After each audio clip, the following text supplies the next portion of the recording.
बिस्मिल्लाहिर्रहमानिर्रहीम रब्बिश्रह ली सदरी व यस्सिर ली अमरी वहलुल उक़दतम मिन लिसानी यफ़क़हू क़ौली। अच्छा जी, आज हमने स्टार्ट करना है द फेरी क्वीन। और फेरी क्वीन की सिर्फ बुक 1 जो है वो आपके सिलेबस में इंक्लूडेड है and first 100 line in university of Sargodha. ठीक है, यहाँ पे देखें कि फेरी क्वीन एक्चुअली जब भी हम फेरी क्वीन की बात करते हैं तो पहले दो चीजें इसमें आती हैं। नंबर एक, ये स्पेंसरियन स्टैंजा जो है वो जो स्पेंसर ने इंट्रोड्यूस किया था उसके बारे में बहुत ज्यादा बात होती है। नंबर 2 जो है, फेरी क्वीन जो है वो एक एपिक पोएम है, यानी कि लॉन्ग नैरेटिव पोएम है। तो क्या फेरी क्वीन एक एपिक पोएम है या नहीं है, ये दो सवाल देखे जाते हैं। अब ये जो टाइटल है द फेरी क्वीन, एक्चुअली ये क्वीन एलिजाबेथ की प्रेज में लिखा गया है। फेरी क्वीन एक यानी कि ऐसी फेरी क्वीन जो कि एक फेरी लैंड की क्वीन है, जो कि एक्चुअली यहाँ पे जो फेरी लैंड है उसको इंग्लैंड कहा गया है। और एलेगरी क्या होती है, उसके दो मीनिंग्स होते हैं। एक हिडन मीनिंग होता है, एक उसका सुपरफिशियल मीनिंग होता है। यानी कि एक तो ऊपर से हमें एक स्टोरी नजर आ रही होती है, लेकिन स्टोरी की तह में एक और स्टोरी होती है जिसको हम एलेगरी कहते हैं। ये अब मैं आपको साथ साथ बताती रहूंगी। वैसे मैंने एलेगरी आपको पहले भी बताया था, लेकिन हम खैर बहुत सारे न्यू कमर्स हैं तो दोबारा से हम इसको भी देख लेंगे। उसके बाद ये जो बुक 1 से लेके बुक 3 जो है ये पब्लिश हुई थी 1590 में। उसके बाद ये फिर दोबारा रीपब्लिश हुई इन 1596 along with canto 4 and canto 5। ठीक है, सॉरी, बुक जो है ये जो है बेसिकली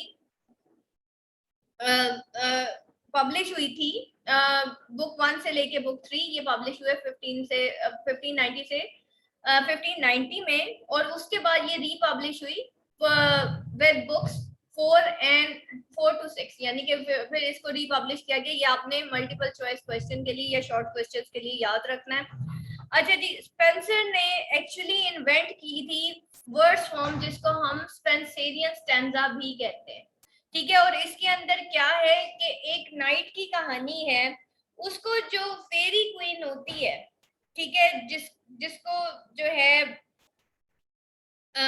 ग्लोरियाना भी कहा जाता है, जो कि एक बड़ी ही ग्रेट जो फेरी क्वीन होती है, दी ग्रेट फेरी क्वीन, वो उसको कहती है एक नाइट को जिसका नाम रेड क्रॉस होता है। और रेड क्रॉस इसका नाम क्यों होता है, क्योंकि उसकी शील्ड के ऊपर एक रेड कलर का बड़ा सा क्रॉस बना हुआ होता है।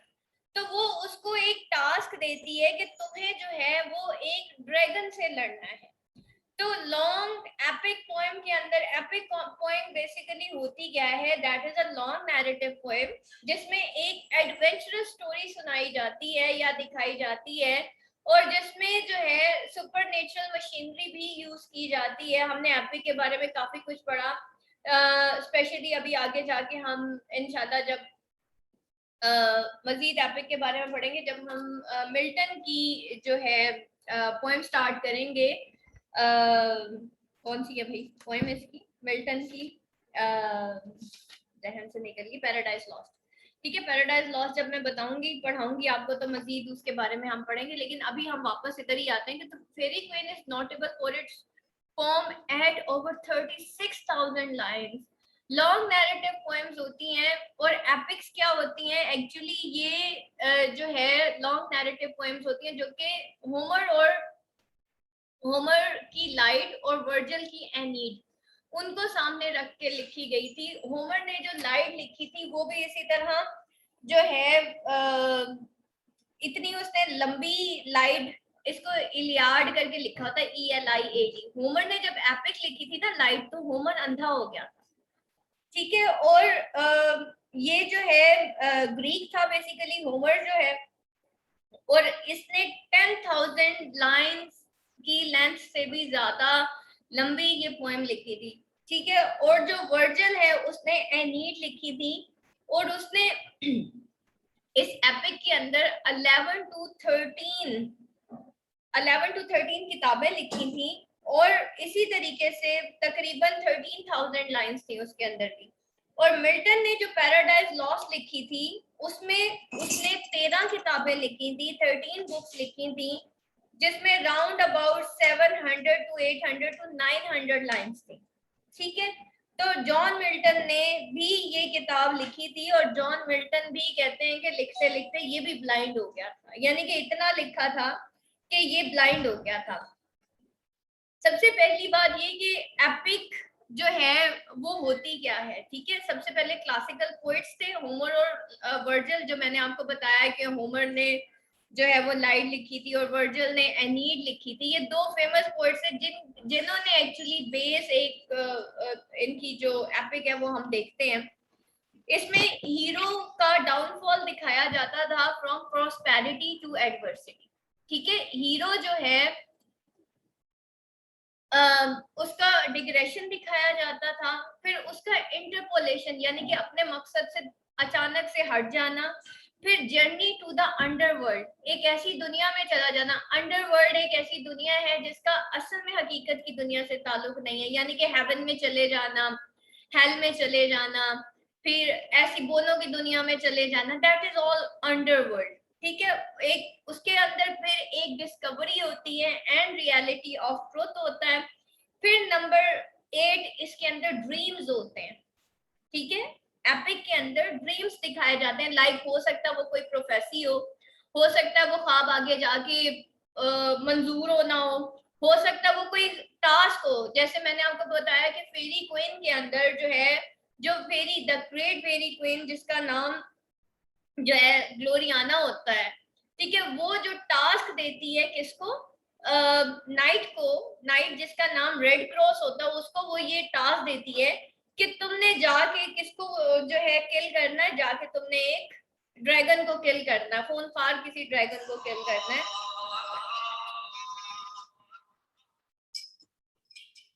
उसके बाद फिर नंबर 9 इसके अंदर वॉर और वॉयजिंग होती है। ठीक है, एक बहुत लंबा सा सफर होता है और उसके अंदर वॉर होती है और वॉयज जो है वो दिखाया जाता है। और एट द एंड फिर क्या होता है, समंदरी पानी या फिर अंडरवर्ल्ड जंग लड़ता है हीरो और फिर उसका फॉल होता है एंड फाइनली उसके अंदर एक मोरल लेसन होता है। उसके अंदर बम्बास्टिक एक्सप्रेशन होते हैं, स्पीच जो होती है वो बहुत ज्यादा डिफिकल्ट होती है, लॉन्ग होती है और इसके अंदर हीरोइक सिमिलीज भी यूज होती हैं और इनवोकेशन ऑफ म्यूज भी होती है। म्यूज कहते हैं गॉडेस ऑफ पोइट्री, खुदा से मदद मांगी जाती है या खुदाई मदद मांगी जाती है। Invocation of muse, muse basically goddess of poetry को कहा जाता है, जो कि ग्रीक माइथोलॉजी के अंदर उसका कॉन्सेप्ट है। बेटा ये सारे जो पॉइंट्स हैं ये आपके जो है ये एपिक के अंदर आते हैं। अब ये जो आप फेरी क्वीन पढ़ेंगे इसके अंदर ये सारे पॉइंट्स आएंगे एंड वन बाय वन हम देखेंगे कि क्या ये वाकई ही एपिक पोएम थी या नहीं थी। अब यहाँ पे देखेंगे वो इतनी 36,000 लाइन्स और 4,000 स्टैंजास पे थी। It is one of the longest poem in English language. It is also the work in which Spenser invented the verse form as Spenserian son. ठीक है, ये जो है उसने जो है एक्चुअली एक स्पेंसरियन स्टैंजा भी इन्वेंट किया था। यहाँ पे देखें, the Spenserian stanza is a fixed verse form invented by Edmund Spenser. और एडमंड स्पेंसर कौन था, was an English poet best known for the Faerie Queene, an epic and fantastical allegory celebrating the Tudor dynasty and Elizabeth I. He is recognized as one of the premier craftsmen of nascent modern English words. ठीक है, for his epic poem, अपनी epic poem की वजह से, long narrative poem की वजह से वो जाना जाता था। और क्या है, ordinary involving a time beyond living memory in which occurred the extraordinary doings of extraordinary people। ठीक है, एपिक पोएम के अंदर जो है वो एक्स्ट्राऑर्डिनरी डूइंग्स दिखाई जाती है, कोई एडवेंचर दिखाई जाती है, एक एडवेंचरस स्टोरी होती है of extraordinary people who in dealing with gods and other superhuman forces give shape to the moral universe। ठीक है, एक moral universe को वो shape देते हैं। फिर फेरी क्वीन ये अभी हमने पढ़ा है और फिर contains 9 lines in each stanza contain 9 lines in total, 8 lines in the iambic pentameter followed by a single alexandrine line in iambic hexameter. The rhyme scheme of the lines is AB, ABBC, ABBC, CBCC। ठीक है, अब ये जो इसने 9 line stanza, जो each stanza जो था वो 9 लाइन स्टैंजा था, ठीक है, और in total 8 lines in iambic pentameter. Iambic pentameter बेटा, मीटर जो है एक्चुअली एक स्ट्रेस्ड और एक अनस्ट्रेस्ड सिलेबल से मिलके एक मीटर बनता है, ठीक है। और इयम्बिक पेंटामीटर जो है वो एक टाइप ऑफ मीट्रिक लाइन है जो कि यूज की जाती है in traditional English poetry and verse drama, ठीक है। एक ट्रेडिशनल इंग्लिश पोइट्री और वर्स ड्रामा के अंदर यूज की जाती है, और ये जो टर्म है वो the term describe the rhythm और metre established by words in that line. Rhythm is measured in small group of syllables called feet, ठीक है। और ये जो रिदम है ये स्मॉल ग्रुप ऑफ सिलेबल्स जिन्हें के फीट कहा जाता है उसमें मेजर की जाती है। और फिर ये इयम्बिक, ये बेटा आप लोगों को मैं बाद में बताती हूँ कि ये क्या क्या चीजें होती हैं। और ये जो है अलेक्जेंड्राइन लाइन क्या होती है, is a name used for several distinct types of words line with related to metrical structure. ये सारे बेटा मीट्रिकल स्ट्रक्चर है। हाँ जी बिल्कुल, इसमें सिलेबल काउंट करने होते हैं, ठीक है। इन हेक्सामीटर, ये सारे मीटर्स होते हैं। Hexameter is a metrical line of verses consisting of 6 feet. It was the standard epic meter in classical Greek, Latin such as Lied, ये देखिए इलियाड है ना, इसको लाइड पढ़ते हैं, Odyssey and Aeneid, ठीक है। and it's used in other genres of composition including Horace satire, Ovid's Metamorphoses and hymns of Orpheus, ठीक है, ये सारी चीजें। और इसमें ये राइमिक स्कीम इसकी ये वाली होती है। खैर हम वापस चलते हैं अपनी समरी की तरफ, इनको हम देख लेंगे, ठीक है, बाद में। It is also on a literal level the poem follows several knights, ठीक है। नाइट बेसिकली मिडीवल एक कैरेक्टर होता है। नाइट बेसिकली सिपाही को कहते हैं, जो कि मिडीवल एक कैरेक्टर होता है, एक बादशाह का स्पेशल सिपाही होता है, हाई रैंक सिपाही, उसको नाइट कहते हैं, as a mean to examine different virtues. और ये जो है लिटरल लेवल पे देखा जाए, यानी कि एक सुपरफिशियल लेवल पे देखा जाए, तो ये सेवरल नाइट्स को फॉलो करता है as mean to examine different virtues, ताकि वो डिफरेंट वर्च्यूज को एग्जामिन किया जा सके, या नाइट्स को भेजा जाता है ताकि वो डिफरेंट किस्म के टास्क जो है वो परफॉर्म कर सके। And though the text is primarily an allegorical work. Allegory मैंने आपको बताया कि, वैसे मैं सिंपली आपको बता देती हूँ, एलेगरी बेसिकली क्या है, एक ऐसी कहानी को कहते हैं जिसके 2 मीनिंग्स होते हैं। एक उसका सरफेस मीनिंग होता है, एक उसका रियल मीनिंग होता है। यानी कि सरफेस लेवल पे एक फिक्टिशियस स्टोरी होती है, लेकिन उसके अंदर जो होती है एक असल कहानी होती है, जो उस कहानी के अंदर छुपी होती है। ऊपर से वो आपको कोई मेडिवल कहानी ही नजर आएगी, कोई जिनों भूतों वाली या फेरी लैंड की कहानी नजर आएगी, लेकिन एक्चुअली वो फेरी लैंड की कहानी नहीं होती। वो सिंबॉलिकली किसी रियल टास्क को, किसी रियल वर्ड को सिंबलाइज कर रही होती है, उसको कहते हैं allegory. It can be read on several levels of allegory including as praise और later criticism of Queen Elizabeth, ठीक है। और ये जो है सेवरल लेवल्स ऑफ एलेगरी, जिसमें हम प्रेज या फिर बाद की later criticism of Queen Elizabeth one जो है उसके बारे में लिखी गई है। और क्वीन एलिजाबेथ वन कौन थी, was queen of England and Ireland from 17 November 1558 until her death in 1603, sometimes called the Virgin Queen, Gloriana और गुड क्वीन बेस, ठीक है। ये सारे देखें, अभी मैंने आपको कहा कि फेरी क्वीन जो है एक्चुअली वो सिंबलाइज करती है किसको, क्वीन एलिजाबेथ को, ठीक है। और इसको कौन कौन से टाइटल या कौन कौन से नेम्स दिए गए, इसको वर्जिन क्वीन भी कहा। ये सारे आप बेटा शॉर्ट क्वेश्चंस में लिखेंगे। इसको वर्जिन क्वीन कहते हैं। आपसे कोई पूछ भी सकता है कि इसके क्या क्या नेम्स थे या क्या क्या टाइटल्स थे। इसको ग्लोरियाना भी कहा जाता था, और इसको गुड क्वीन बेस्ट भी कहा जाता था, और इसको ग्रेट फेरी क्वीन भी कहा जाता था, ठीक है। इन तो Elizabeth was the last of 5 monarch of house of Tudor. ठीक है, ये ट्यूडर हाउस यानी कि वो जो एक बादशाह का एक होता ना, अभी भी आप देखें इंग्लैंड के अंदर जो है अभी भी बादशाहत है। ठीक है, ये जो थी लेडी डियाना, वो बेसिकली इंग्लैंड की जो है वो क्वीन ही थी ना, प्रिंसेस थी ना।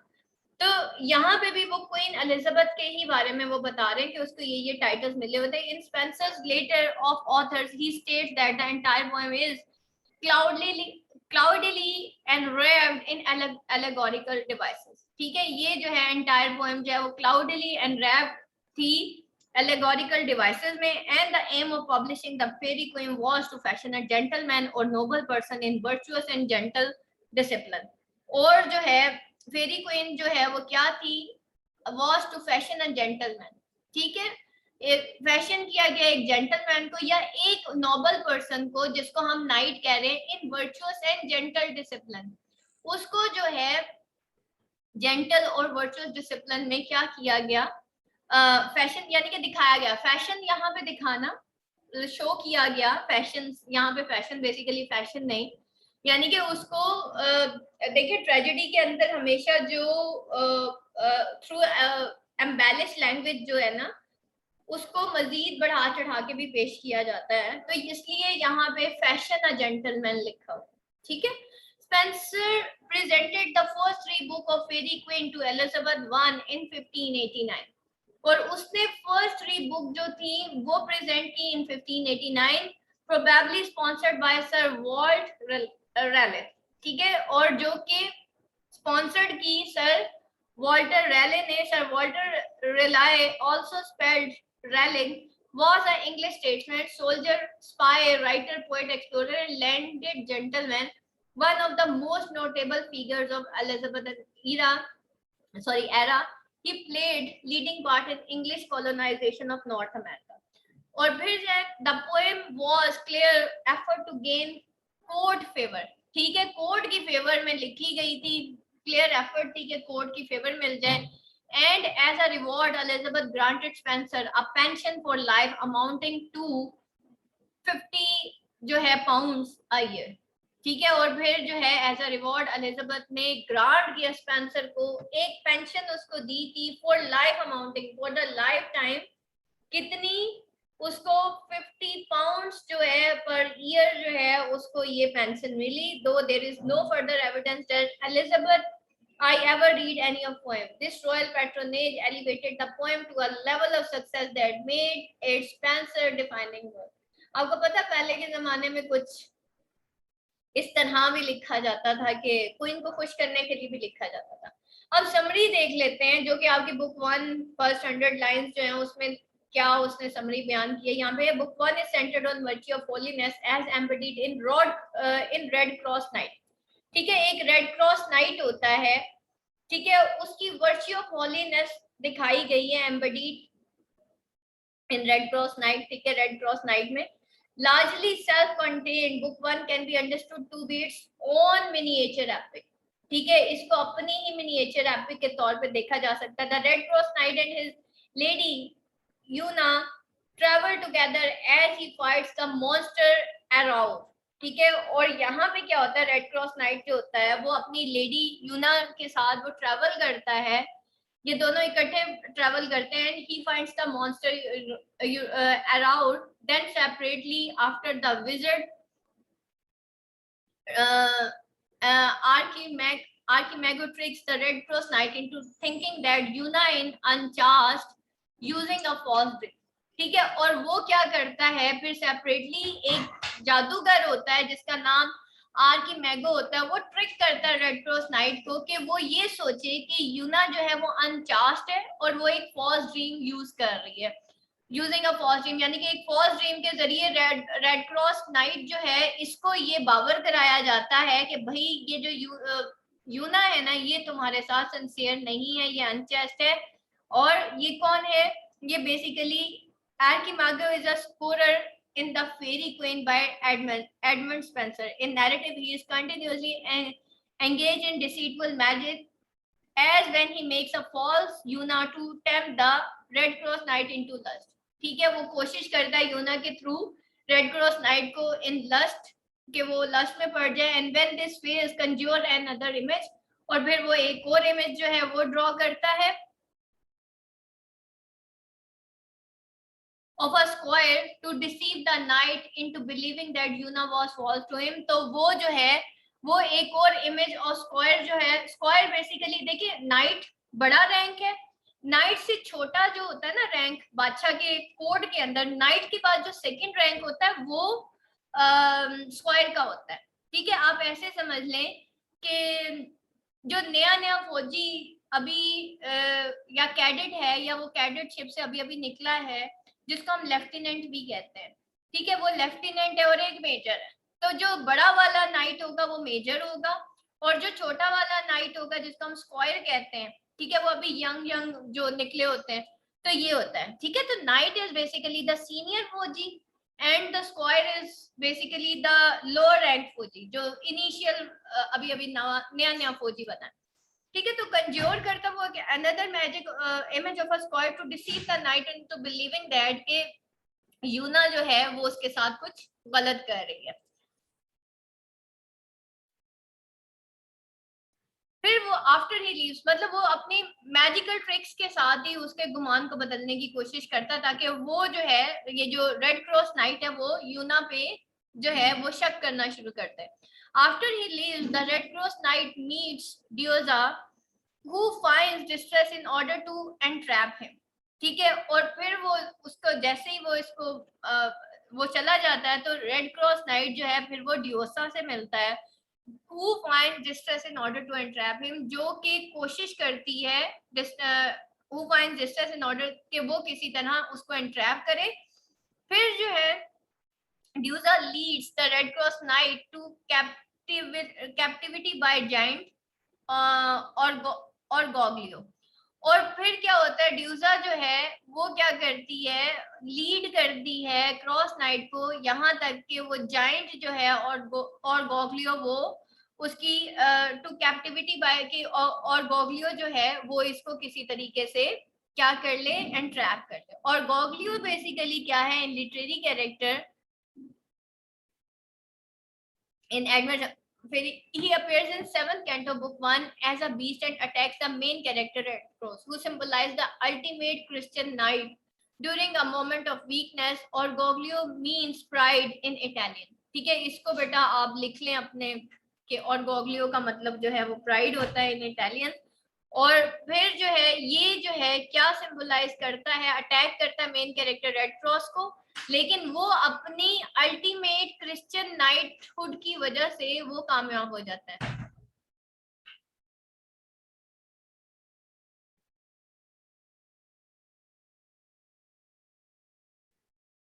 तो अच्छा जी, फिर वो क्या करता है, from Dusa and from despair, Yuna and Arthur help Red Cross Knight recovers in the House of Holiness। और यूना और ऑर्थर जो है वो हेल्प करते हैं रेड क्रॉस नाइट को कि वो रिकवर करें house of holiness with the house ruler Celia. Celia जो है वो एक फेरी क्वीन है in Richard Johnson romance Tom Arlington. Celia is the ruler of an island called Fairyland, populated by a women who have slain their warm-wogering men। She begged Tom and his companion to stay on the island। ठीक है, और उसकी 3 daughter होती हैं जो कि उसको join करते हैं। There the Red Cross Knight sees a vision of his future। He then returns Yuna to her parent castle and rescues them from the dragon।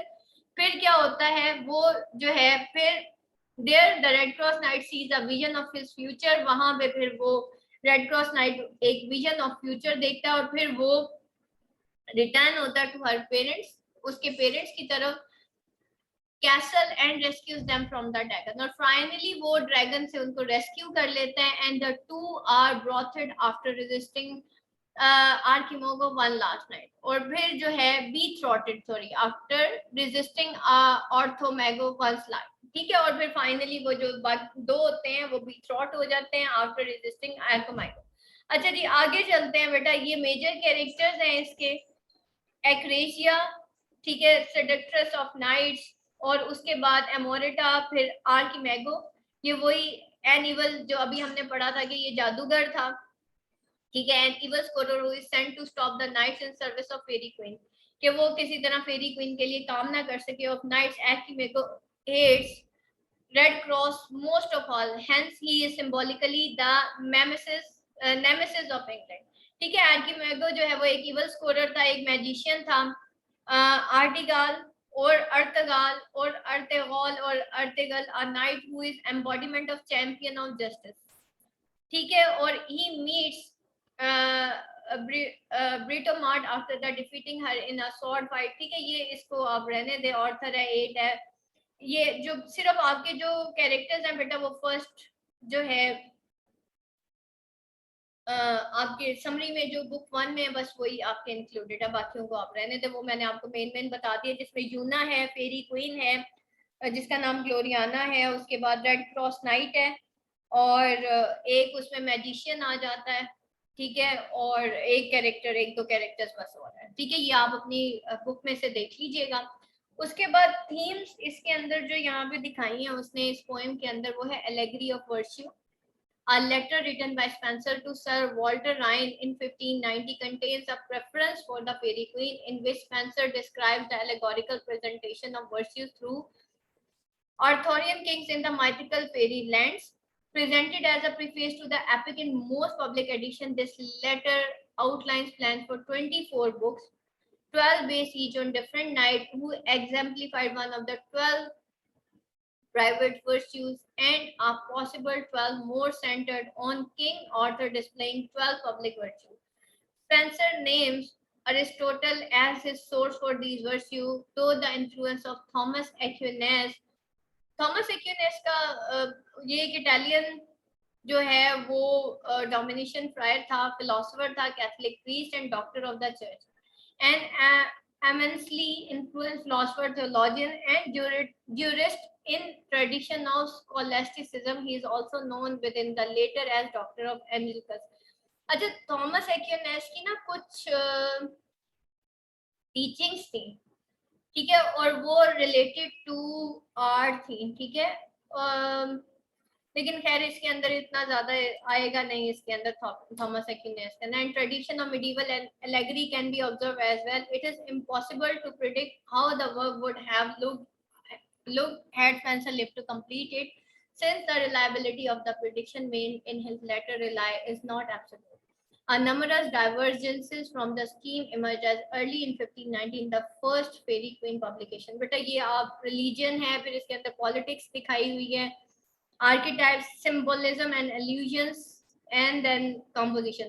अच्छा जी, अब बेटा हम स्लाइड की तरफ चलते हैं. ओवरऑल बेसिकली एक फाइट है भाई एक नाइट की, और उसने छुड़वाना होता है यूना के पेरेंट्स को, और क्वीन जो होती है वो उसको कहती है कि भाई तुमने उसको छुड़वाना है. एंड ओवरऑल रास्ते में जो उसके एडवेंचरर्स आते हैं, मैजिशियन आ जाता है या कोई और आता है या उसको सेड्यूस किया जाता है, या ये सारी चीजें, ये बेसिकली एडवेंचरस स्टोरी या एपिक पोएम को जब लॉन्ग किया जाता है तो एडवेंचरस स्टोरीज ऐड करके या कुछ एडवेंचरस इवेंट्स ऐड करके उसको लेंथी बनाया जाता है. इन शॉर्ट अगर मैं आपको ये बताऊं 4 लफ्जों में अगर कहानी सुनाई जाए तो बेसिकली ये फेरी लैंड ऑफ इंग्लैंड है और लॉन्ग एपिक पोएम है, और जिसके अंदर जो है एक एडवेंचरस स्टोरी है जो कि एक नाइट है जिसका नाम रेड क्रॉस है, और रेड क्रॉस नाइट को ये टास्क दिया जाता है कि बस तुमने जो है एक ड्रैगन से फाइट करके